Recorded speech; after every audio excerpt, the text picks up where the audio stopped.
everyone, welcome back. Today we're diving into something super relevant for, well, pretty much everyone in Malaysia, especially with how things are changing in our economy. We're taking a closer look at this Money Moves Malaysia blog post everyone's talking about. Oh, yeah, I saw that one. Yeah, the 10 habits that can keep you poor in Malaysia. One, right? Published just a few days ago on the 24th. Hmm.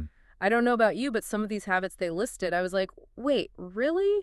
That can actually make a difference. So I thought, let's break it down. Definitely. Some of them are pretty surprising, and it all ties back to the bigger picture of what's happening in Malaysia right now. Exactly. So let's get right into it. Habit number one, living beyond your means. They really hit hard on car loans as a prime example. Yeah, those car loans. It's so easy to get caught up in that, oh, I can afford the monthly payments trap, right? But here in Malaysia, there's so much more to it than just those installments. Right. You've got to think about the fuel, the tolls, which seem to go up every other week. Don't forget maintenance, parking fees. It all adds up so quickly. It's like a hidden cost bomb waiting to explode. And like the blog said, it's basically spending future income before you even earn it. Totally. And the worst part is, while you're stuck paying off that car, that's money you could be investing, growing your wealth instead. Double whammy, debt A&D, missed opportunities. Definitely something to keep in mind. Okay, on to habit number two, the consumer trap. This one resonated with me a lot. Oh, this is a big one. Yeah, Especially in Malaysia with the digital boom and everything. it's true. E-commerce, online services, food delivery, it's all so convenient. But that convenience makes it really easy to just constantly spend without even thinking about saving or investing. We get so good at being consumers, but not so good at making our money work for us. Yeah. But the cool thing is, this same digital world also gives us incredible opportunities to build wealth. That's true, like side hustles, online businesses, freelancing platforms. Exactly. We have more options than ever before to actually become creators and entrepreneurs, not just consumers. That's a great point. All right, let's move on to habit number three, over-reliance on aid. This one might be a bit controversial. Yeah, this is a touchy subject. The blog's point is that depending solely on government assistance isn't a sustainable way to achieve long-term financial well-being. Which makes you think about the role of these programs here in Malaysia. Right. They provide a safety net, but are they really empowering people to be financially independent? It's important to remember government aid is usually temporary. Exactly. You need the skills and knowledge to manage your own finances, to plan for the future proactively. So financial literacy and taking charge of your own finances is the key takeaway here. Definitely. All right, next up, stuck with one paycheck. This is a big roadblock for a lot of people, especially with the rising cost of living in Malaysia. Absolutely. One paycheck just doesn't cut it anymore for many families. And that's where diversification comes in. Side hustles, online businesses, freelancing, these are all ways to create multiple income streams. Yeah, you got to work smarter, not just harder, right? Exactly. Malaysia is actually pretty business-friendly, and we have great internet access, so the opportunities are there. True. Okay, let's talk about habit number five, blaming the system. I think we've all been guilty of this at some point. Uh-huh. Yeah, it's easy to get caught up in complaining about the economy. It's understandable, especially with the challenges people face here. Of course. But the question is, instead of just complaining, how can we learn to navigate the system effectively? So what can we actually do about it? Well, take advantage of what's available. The government offers tax-saving investment schemes, like the Private Retirement Scheme, or PRS. Okay, that makes sense. If you understand how to use them, these schemes can make a big difference for your long-term financial well-being. So it's about being financially savvy enough to actually use the system to our advantage, not just complain about it. Exactly. Okay, on to a big one, especially for the younger generation. Get-rich-quick temptation. This one can be dangerous. Oh, I know. Everyone wants to find that magic shortcut to wealth. Right.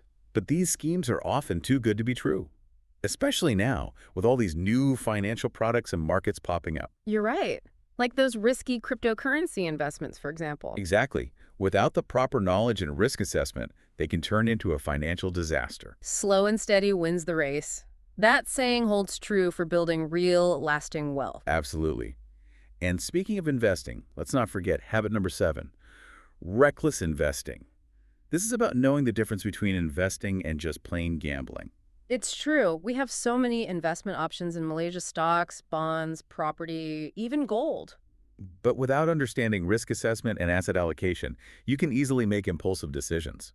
Like investing money you need for essential expenses? That's a big no-no, according to the blog. Absolutely. You need a strong financial foundation, Hmm. first an emergency fund paid off high-interest debt, and then you can gradually explore investments that match your risk tolerance. So responsible investing, not risky gambling. That's the key takeaway. Exactly. Now, on to hoarding, not growing. This is about realizing that just saving money isn't enough. Especially with inflation being such a constant factor in Malaysia. Right. If you're just keeping your money in a savings account, it's actually losing value over time. Even the EPF returns, while relatively safe, might not keep up with inflation in the long run. Yeah, for those who might not know, the EPF is the Employees Provident Fund, a retirement savings scheme. Right, it's mandatory for most employees here in Malaysia. You and your employer contribute, and it earns interest. It's a great safety net for retirement, but it's not the only thing you should rely on. So you need to explore other investment options to really grow your money and outpace inflation, right? Well, exactly. Don't just hoard your cash, make it work harder for you. Now, this next habit, lifestyle inflation.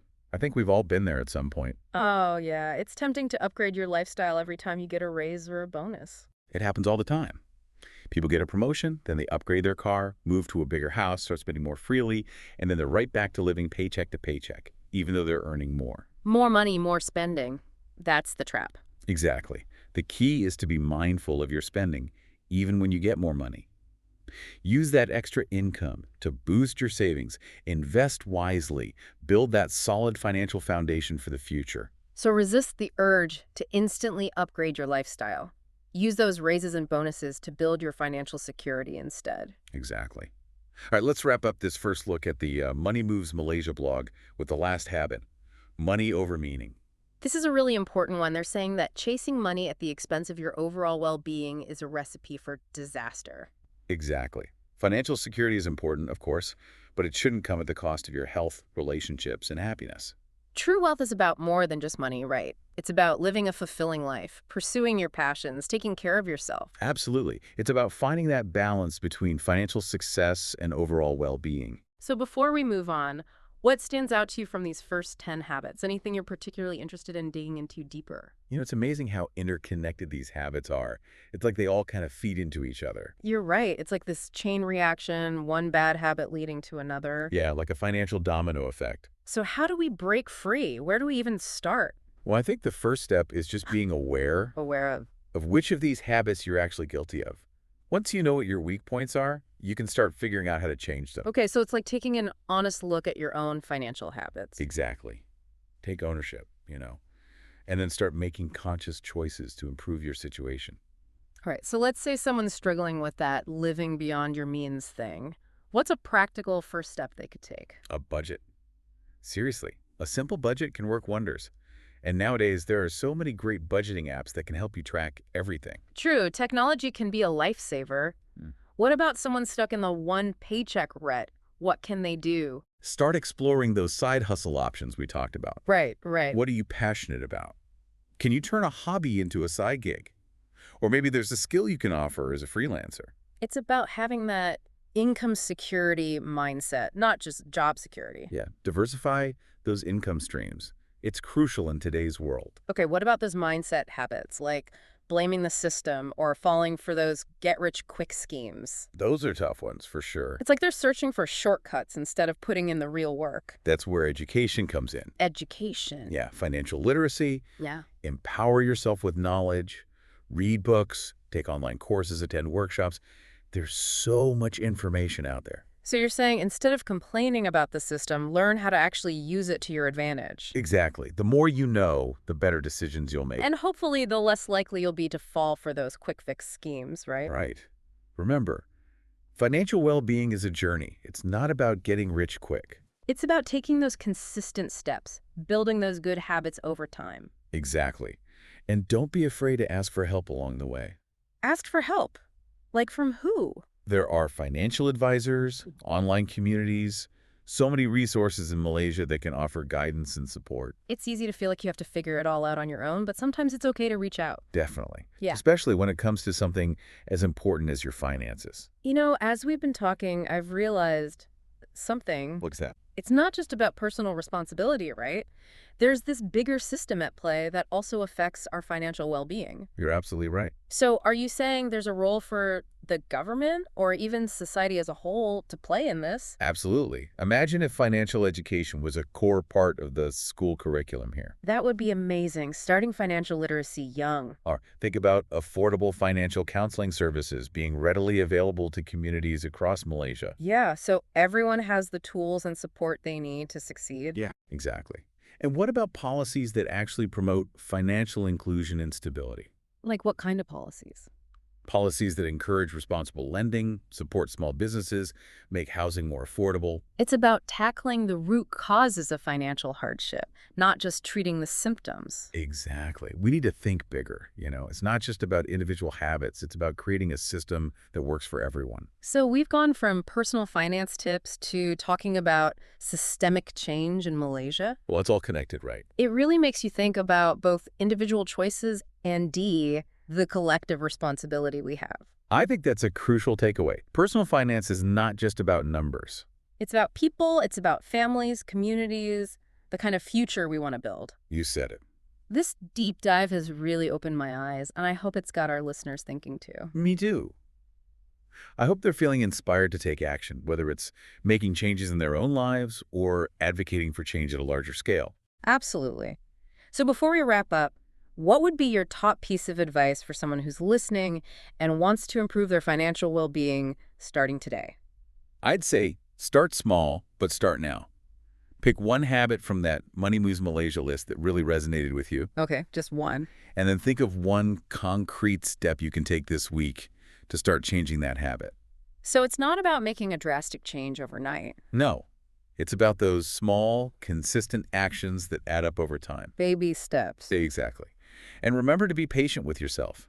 Building new habits takes time and effort. True. Celebrate the small wins along the way, and don't be afraid to ask for help when you need it. We're all in this together. We are. You know, as we wrap up this deep dive, it really feels like we've gone beyond just personal finance tips. We have. It's more about creating this whole environment where everyone can make good financial choices, you know? Exactly. We've talked a lot about financial literacy, but people also need access to good information, reliable resources. Right. Like, imagine if financial education was just a normal part of school here in Malaysia. Can you imagine kids learning about managing money from a young age? It would make such a huge difference, give everyone a solid foundation. Exactly. And it's not just about the kids, right? Think about affordable financial counseling services being available everywhere. Yeah, for individuals, families, anyone who needs help navigating those tricky financial situations. Right. So people feel empowered to make those decisions no matter who they are or what their background is. It's about giving everyone the tools they need to succeed. And we can't forget about the role of the government, right? The policies they create have a huge impact. Absolutely. What if we had policies that actually prioritize financial inclusion and stability? Like, what kind of policies are we talking about? Well, think about policies that make responsible lending a priority. Okay, yeah. Support small businesses, help make housing more affordable, things like that. So it's about getting to the root of the problem, not just putting a Band-Aid on it. Exactly. We have to think bigger, more long-term solutions for everyone, not just a select few. So it's not just about what we do as individuals, it's also about creating a system that actually works. Yeah, you hit the nail on the head. This isn't just about personal responsibility. It's a collective effort, This deep dive has really driven that point home, and I think it's super important. It is. It's about creating a Malaysia where everyone has the chance to thrive, where families can build secure futures. Yeah, where communities can actually prosper. Exactly. And it starts with each of us. We can make a difference. So what can we actually do? Commit to learning more about personal finance, support policies that actually promote well-being, Right. and speak up. Advocate for a fair financial system for everyone in Malaysia. I love that. It's been amazing having you here for this deep dive. It's been really eye-opening. It's been my pleasure. I hope everyone listening feels inspired, to take action, whether it's in their own lives or pushing for bigger changes. Absolutely. Remember, financial well-being is possible for everyone in Malaysia. It just takes that awareness, education, and commitment. That's a perfect way to end it. Thank you so much for joining us on this journey, everyone. And until next time, stay curious, stay informed, and keep diving deep.